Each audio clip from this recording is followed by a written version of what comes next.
Hi there, it's Donovan, and after playing countless hours of Mario Kart DS, Wii, 7, 8, and Tour, I can safely say that I have officially broken the Asian stereotype. Let's get this baby on the road! Mario Kart. Arguably the de facto Nintendo game. Seriously, they can't stop selling. You can't go wrong with a game of Mario Kart, so it was logical that Nintendo would want to eventually bring all of this into this. We have Mario Kart Tour.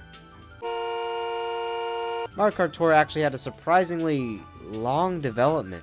Shortly after Nintendo quietly killed off their first smartphone app, Miitomo, they happily talked about its replacement. It was announced all the way back in January 2018, not even a year after Mario Kart 8 Deluxe release. That's crazy to think about today. It was delayed, but finally raced its way to the App Store and Google Play in September 2019.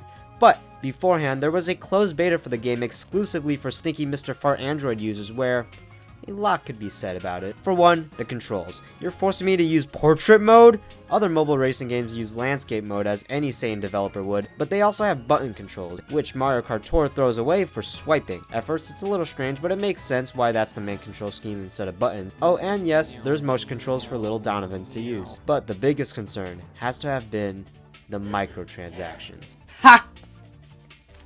Gotcha! Mario Kart Tour had this awful microtransaction gacha system where you slowly get emeralds that you can use to fire the pipe to get God knows what. This isn't Mario Kart, this is EA! And if this is the main way to unlock characters and kart parts, it was not a good sign. Mario Kart Tour was looking like a pretty decent Mario Kart game up to this point, but those microtransactions really set in the tone for how this game will differ from others in the series.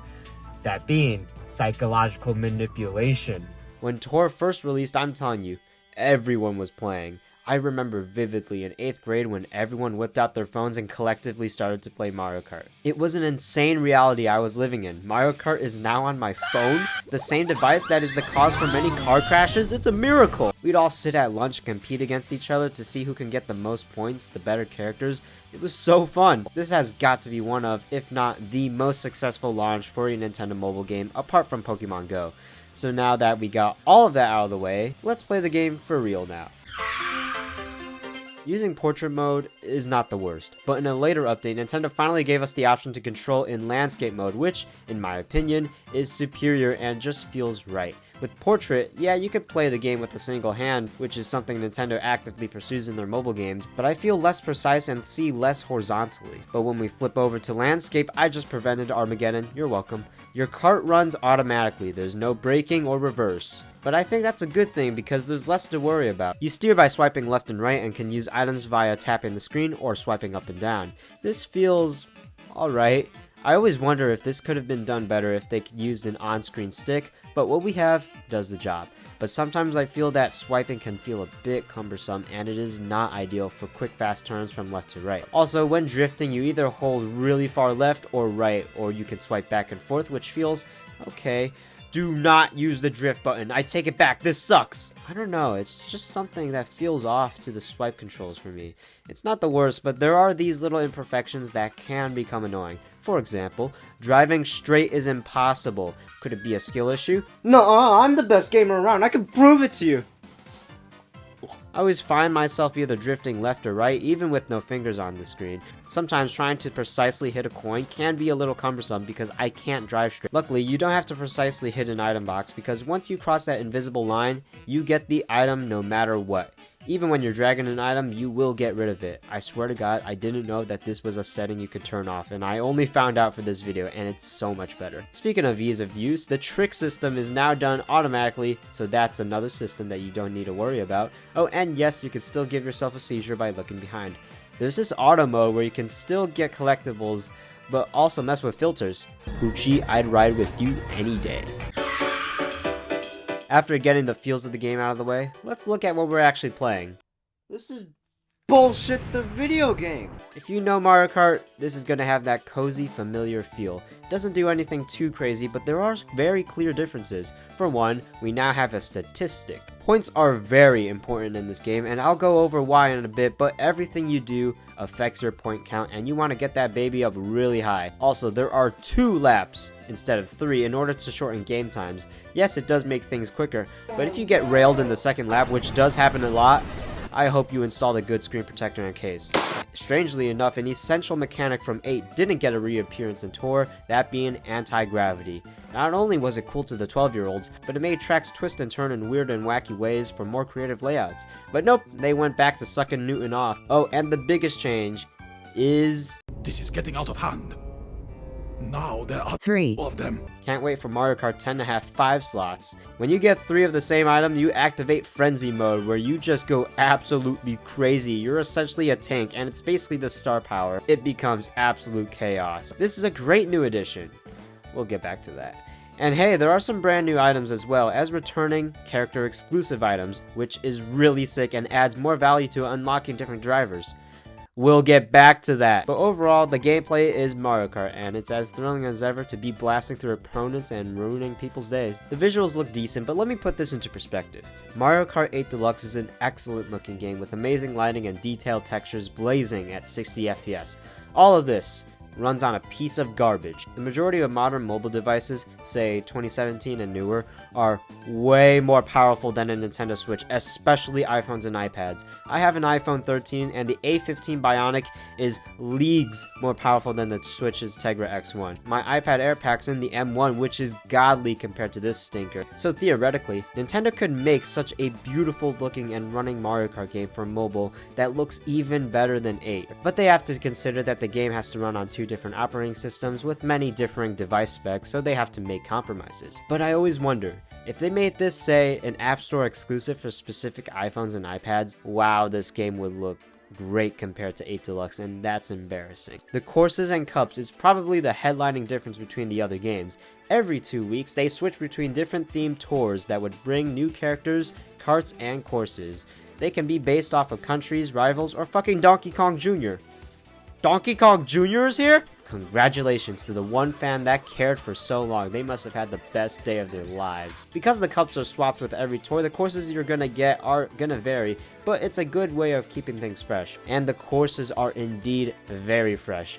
But there's this bullshit mechanic where if you've already played through every cup, you have to wait a certain time, or use a cheeky quick ticket. There are also a lot of retro courses throughout the entire series, especially Mario Kart 7. There's so many, in fact, they're essentially reused for the booster course pass. But of course, we get brand new original courses, and they are a blast. The theme of Mario Kart Tour was to tour all around the world, so we got many real world locations as Mario Kart courses, and they are some of the best in this series. They're also fun to drive through, and the special thing about them is that each lap you drive through different areas, which is awesome. And not only that, but for a lot of courses there's a reverse version, a trick version, and even a reverse trick version for even more unexpected flair to the courses.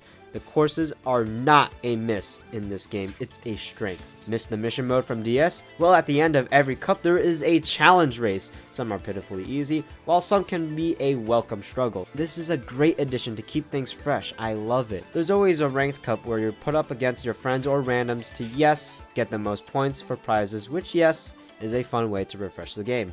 But I swear, is it me or is it super easy to get first place? Because I literally play one race and I'm immediately at the top. There's also online multiplayer too. I never knew Nintendo Switch Online was added to iPhones as well. Oh my god, it was a joke. Yeah, I'm F-rank. Because progressing is so fucking slow, I swear. Idiot. Go!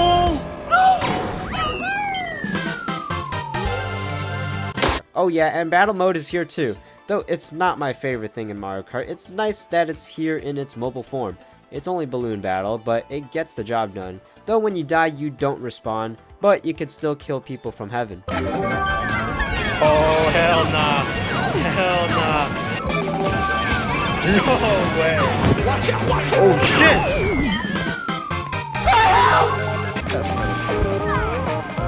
The banana snipe! That's insane. One thing that this game nails is the roster. There are so many characters, it blows every other Mario Kart game out of the water. King Babam, Funky Kong, Diddy Kong, Pauline, Nabbit, fucking Pink Gold Peach, Kamek, Poochie, oh no. Oh, and Donkey Kong Jr. And there are some really awesome looking reskins of characters. It's so dope. But the problem is that there are so many reskins and they're never consistent. Why does Mario and Peach get their wedding outfits but Bowser doesn't? You added 10 Shy Guys and didn't add the funny bee? I want my Wiggler Wednesday back! Karts and gliders are also pretty cool because of the numerous amounts of them, and there are some cool unique ones, but there are a few very big problems with the drivers and karts in this game, and we'll get there very soon. After every race, you'll be able to collect your coins and your points for grand stars. So here's where I talk about the point system. It's very integral to the gameplay of Tour, and it's peril that you get that thing up. Tricks, drifts, deflects, hits, rocket starts, slipstreams, even your first lap placement. Everything matters. Let me say this again.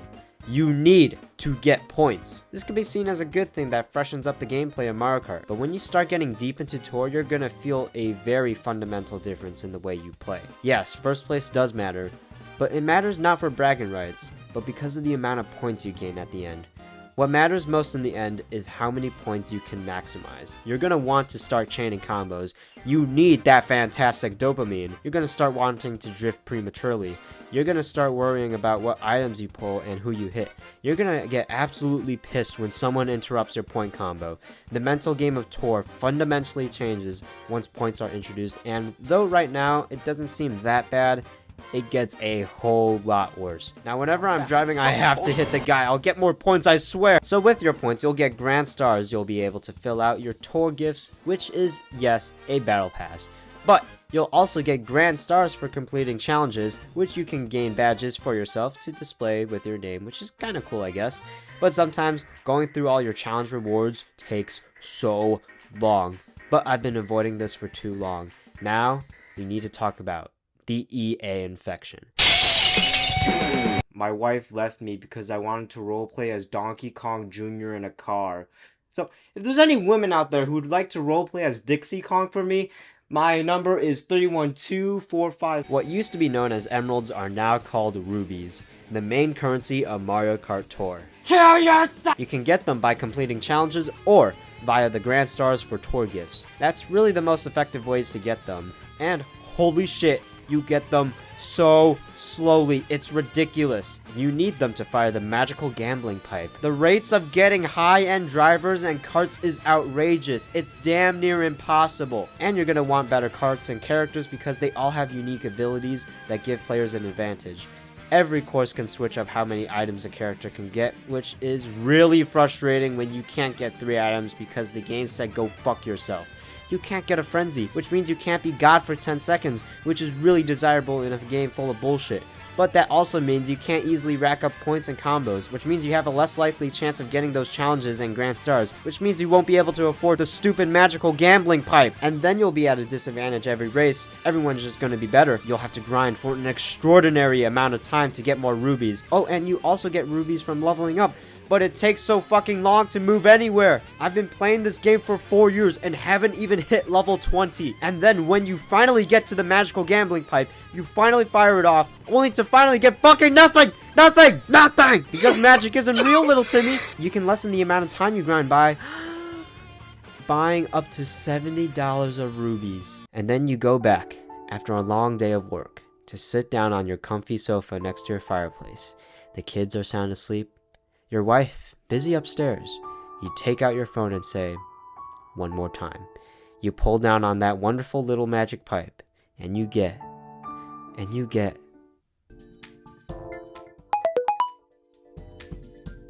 All of that for Donkey Kong Jr.? You can also use the coins you've collected as well as tokens from races for drivers, karts, and gliders in the shop, but those do not compare to the high-end collectibles of the pipes. But whoa, I haven't even talked about the multipliers. An Asian talking about math and driving, it can't get any worse. By purchasing or winning point or level boost tickets, you're able to increase your driver or kart's skill and base points. By doing this, you're increasing the chances for frenzies, combo time, and bonus points, which are all integral to upping your chances for more grand stars and rubies. The bad thing is that, once again, it takes forever to upgrade these things normally.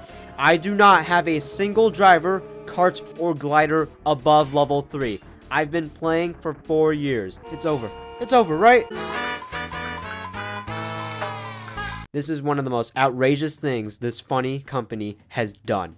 I love how it says to please read the notes before purchasing. They feel bad for scamming people too. You can get exclusive gold gifts for racing and tours, which is basically a middle finger to people with lives. Earn gold badges to flex that you too love wasting money. You can get even more rubies and gold pipe poles. Yippee! And most egregious of all, 200cc.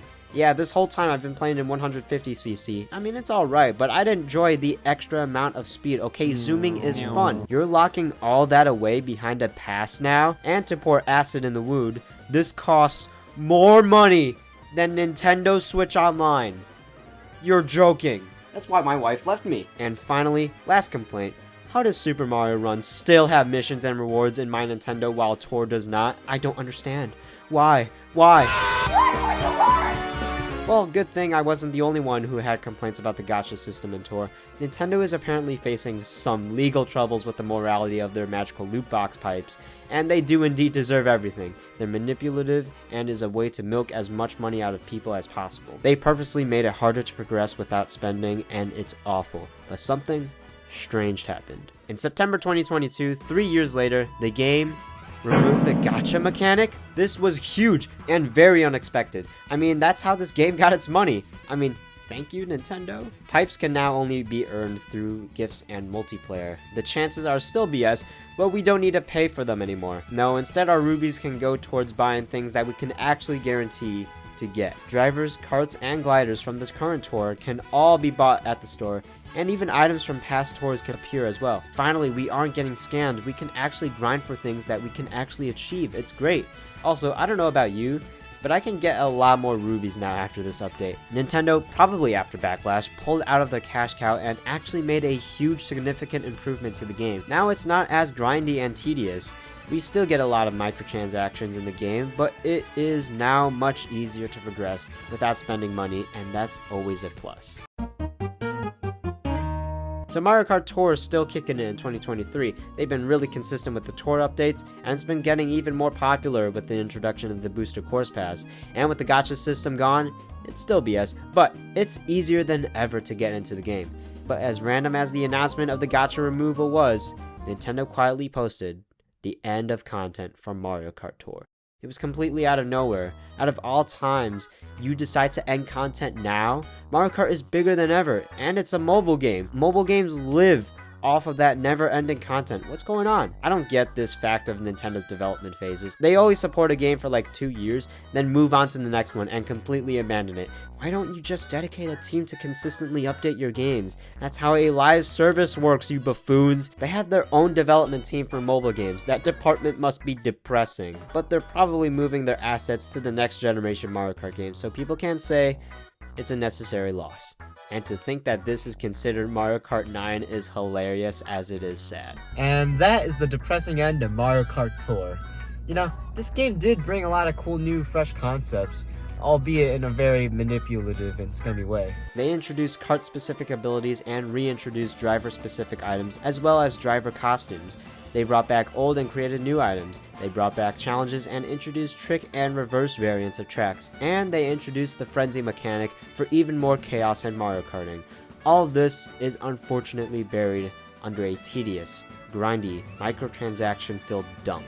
If done right, and had it not been consumed by company greed, this could have honestly been a true Mario Kart 9. There's a lot of potential here, and aside from the loot boxes, I think the future of Mario Kart is looking fresh.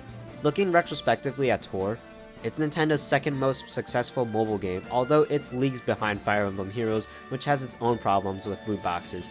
But it was another attempt from Nintendo's long venture into the mobile game space, and can be seen as a testing ground for the future. Jamming this into Donovan's whatever he feels like it machine, he gives Mario Kart Tour a very specific 69 out of 100. I did have a lot of fun with this game, in a couple ways.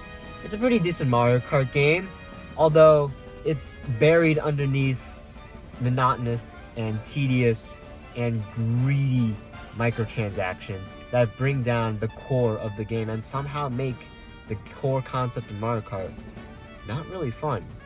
And, well, you see, I did put all of this in my driver's test, and I did pass. Asians can drive!